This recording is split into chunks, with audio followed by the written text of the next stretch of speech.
mari kita belajar dan berbicara tentang kebijaksanaan para faqih, dimana kalau kita kenal di dunia fikih itu ada 4 mazhab besar, yaitu yang pertama Imam Abu Hanifah, yang kedua Imam Malik, yang ketiga Imam Syafi'i, dan yang keempat adalah Imam Ahmad bin Hambal atau Imam Hambali.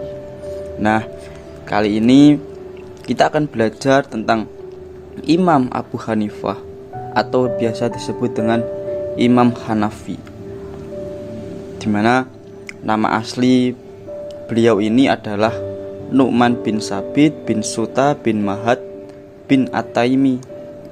Beliau ini lahirnya di Kufah, tepatnya di Irak, dan nanti meninggalnya itu di Baghdad.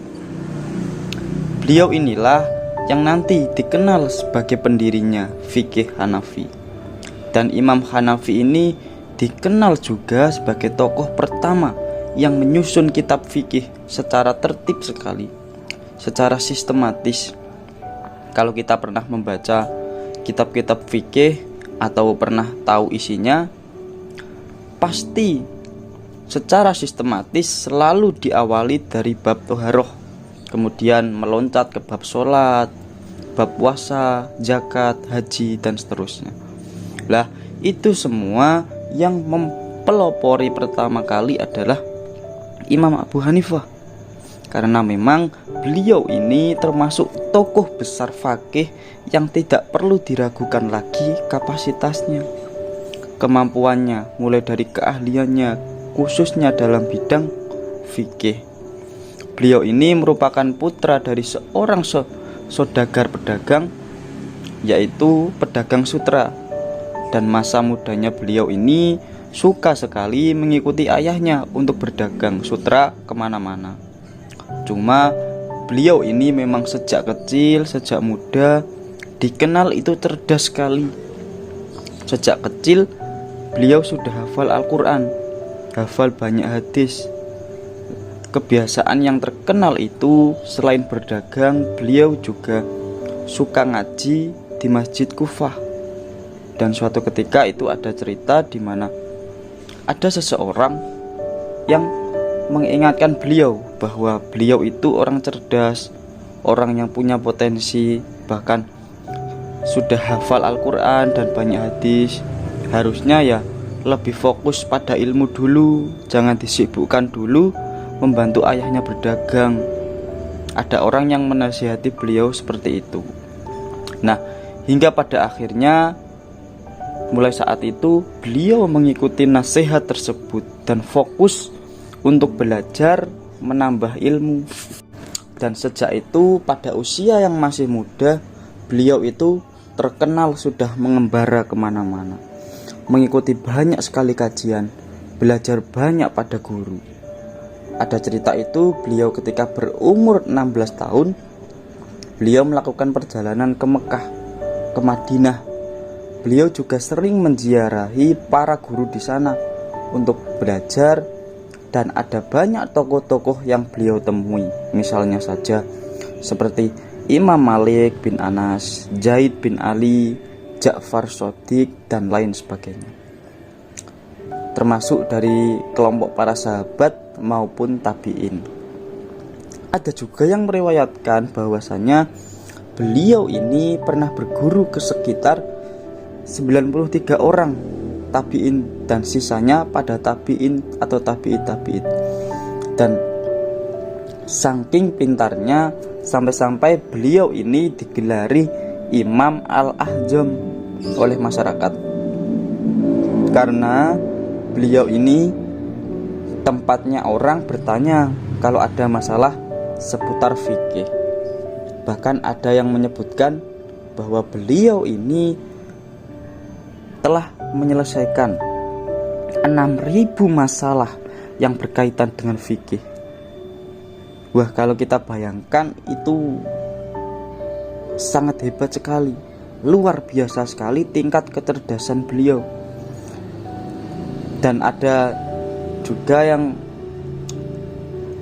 Berbicara dari sekian banyaknya guru Imam Abu Hanifah, itu ada satu yang beliau itu sangat lama bergurunya, yaitu kepada Syekh Hamad bin Abu Sulaiman, di mana beliau berguru kepada Syekh Hamad selama 18 tahun, sampai-sampai Imam Abu Hanifah ini menjadi murid kesayangan dari Syekh Hamad.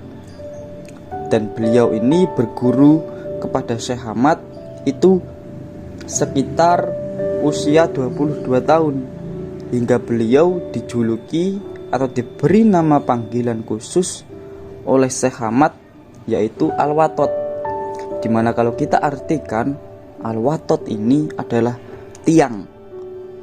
Jadi Syekh Hamad itu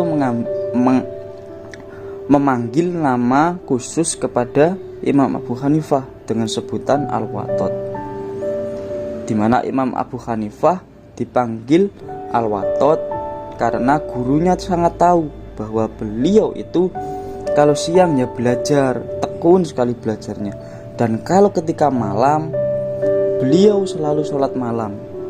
Ya kalau sholat malam itu kan berdiri terus, jadi rasa-rasanya dia itu diibaratkan kayak tiang yang kokoh selalu berdiri.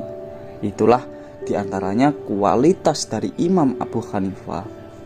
Sebenarnya kalau kita pernah tahu tentang sejarah, jauh sebelum gurunya meninggal, Imam Abu Hanifah ini kualifikasinya sudah sangat tinggi dan pintar sekali. Oleh gurunya pada saat itu juga pernah dipersilahkan, kalau ingin mandiri, berfatwalah sendiri, memutuskan hukum sendiri.